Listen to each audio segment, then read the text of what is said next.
Peanut Butter Rice Krispie Treats are the perfect after-school snack. Although this recipe is part of my back-to-school recipe series, you don't have to be a kid to enjoy them. These Peanut Butter Rice Krispie Treats are delicious, not only because of the flavor, but also because of the combination of textures. If you're curious, keep watching. Peanut Butter Rice Krispie Treats are really easy, and they only need a few ingredients. Here I have 4 tablespoons of unsalted butter, half a cup or around 130 grams of peanut butter. I'm using creamy, no stir natural, 10 ounces or 285 grams of miniature marshmallows, 6 cups of crispy rice cereal. The original recipe says that 6 cups should be 160 grams, but the way that I measured it came out to 180 grams. So we'll see if I have to add maybe a little bit more butter. I have that off to the side here. And I have an 8x8 casserole dish that I buttered generously. I also buttered the bottom of the spoon just so that this will not stick, because this recipe is notorious for sticking.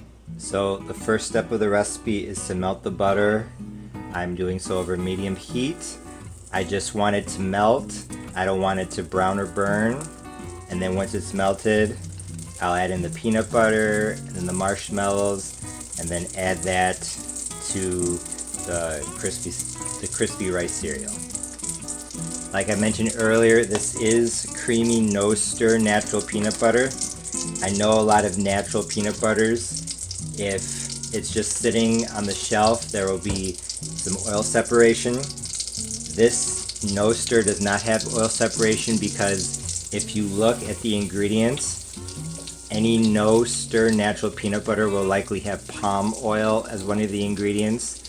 That's because some of the peanut oil itself is removed, because peanut oil is a monounsaturated fat like olive oil, and it's liquid at room temperature. And in order to make everything stay together, they add a saturated fat, like in butter. Palm oil, even though it's a plant-based oil, it actually has a lot of saturated fat, so that's why they add the palm oil to the peanut butter. I have not done this recipe with the kind of natural peanut butter that has to be stirred. Honestly, I would think it's probably not a good idea, because if it needs to be stirred, then that means that it does not have as much saturated fat, and saturated fat is solid at room temperature. So I'm thinking if there's more monounsaturated fat that's liquid at room temperature. Now it's time to add the marshmallows. The bars might not stick together as well. They might not hold their shape as much. So if that's important to you, then like I said, I've never made it with regular natural peanut butter, but my chef instincts tell me that it might not work out. So I'm going to keep stirring these, using miniature marshmallows because they melt faster than the larger ones, but larger marshmallows are perfectly fine. I also added 1/8 of a teaspoon of salt to the crispy rice cereal. The original recipe calls for 1/2 teaspoon of vanilla extract, but I think I'm just going to leave it out because it is almost 5 a.m. and I just want to go to bed.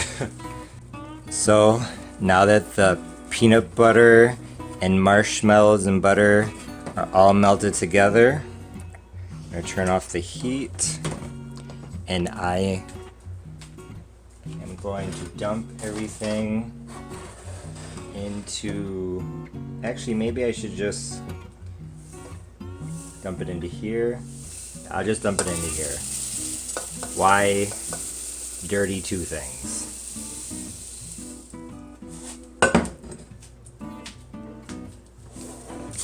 Now I'm just going to stir until everything is combined. So I ended up adding 10 grams of marshmallows, just a small handful, half a tablespoon of butter, and a heaping tablespoon, probably 1.5 tablespoons extra of peanut butter, because it just didn't look like this was going to come together, and I think that did the trick. So the marshmallows here, I just put one in and I worked it into the warm, crispy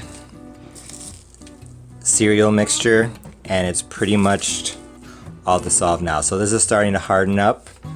So what I'm going to do is I'm just going to put it into the pan now.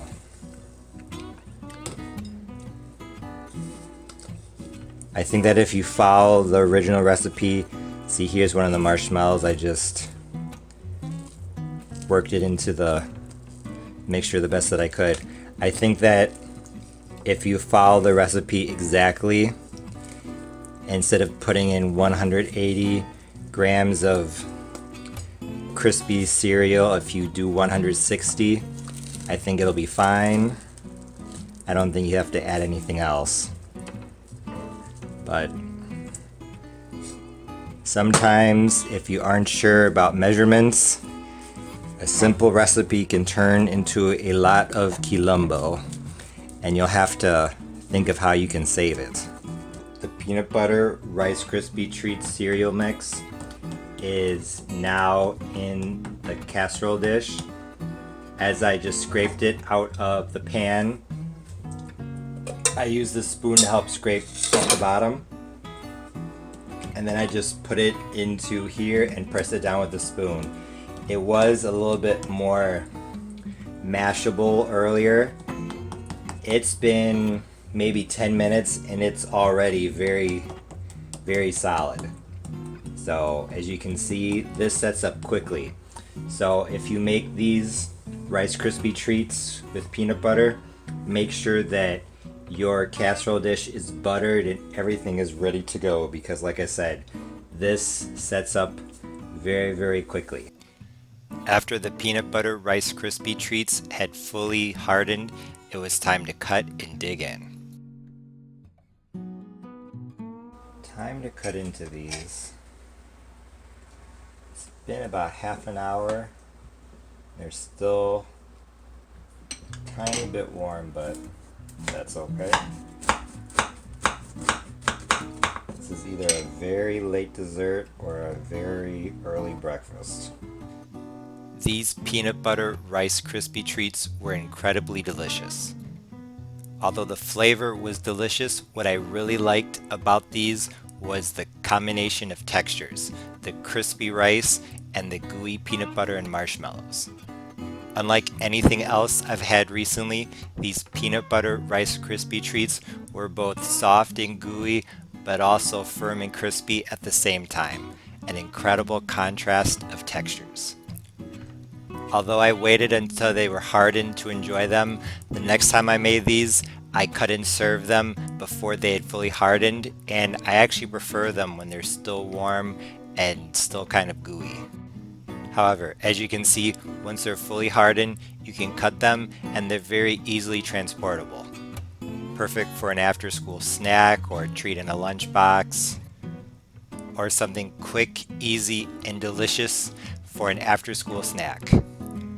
Although these peanut butter Rice Krispie Treats are part of my back-to-school recipe series, you don't have to be a kid to enjoy them. If you like peanut butter, you will definitely like these. Although I can't remember seeing the peanut butter version in stores, what I like about these homemade Rice Krispie Treats as compared to the store-bought version is that these aren't nearly as sweet. Sometimes I think that the store-bought version of not only Rice Krispie Treats, but a lot of things is overly sweet. Although I did think about redoing this recipe and showing you the correct amount of puffed rice from the beginning, I thought that would actually be a really good learning experience to show what to do if a recipe isn't going quite as well as you had planned. Even if something seems a bit off, if your recipe comes from a trusted source, it's best to follow it as closely as possible. However, if it's your first time making something, it's always a good idea to have a little bit of extra of everything, maybe even a fork or a spoon or a knife lying around, so that if you need to add a little bit more of something, or you need to stir something or scrape something that you didn't anticipate, you're covered.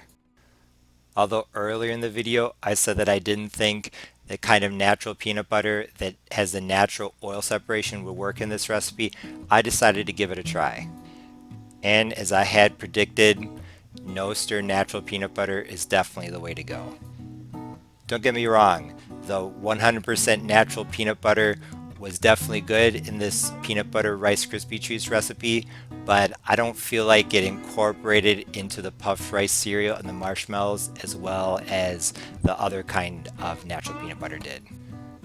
So if all you have is the kind of natural peanut butter that naturally separates, that's fine, but if you can get the no stir kind, in which some of the peanut oil has been removed and replaced with palm oil, it'll make the recipe go a lot easier.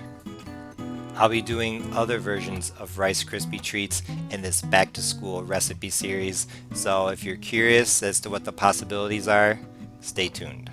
Thanks for watching. If you liked this video, please be sure to like, share, comment, and subscribe. For more information about Argentinian food and Southern recipes, please visit my website, parnellthechef.com, and be sure to follow me on social media. Right now, I'm most active on Twitter and Instagram. Once again, thanks for watching. See you next time. Bye!